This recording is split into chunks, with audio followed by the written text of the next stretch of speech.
जी, इस वक्त हम 1122 के ऑफिस में मौजूद हैं, जहाँ पे परचम कुशाई की तकरीब की गई है 14 अगस्त के हवाले से। हमारे साथ आबिद रहीम साहब मौजूद हैं, उन्हीं से जानते हैं आज के दिन के हवाले से क्या पैगाम देना चाहेंगे आप। सर, सबसे पहले तो मैं आपके चैनल के तवसत से पूरी कौम को मुबारकबाद पेश करता हूँ 14 अगस्त की।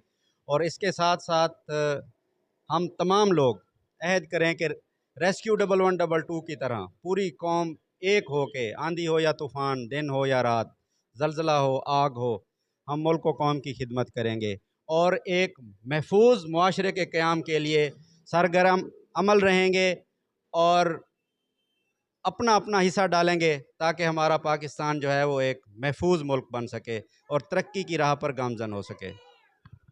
जी बिल्कुल, इनका यही कहना था कि मुल्क व कौम की तरक्की के लिए हर हद तक जाने को हम तैयार हैं।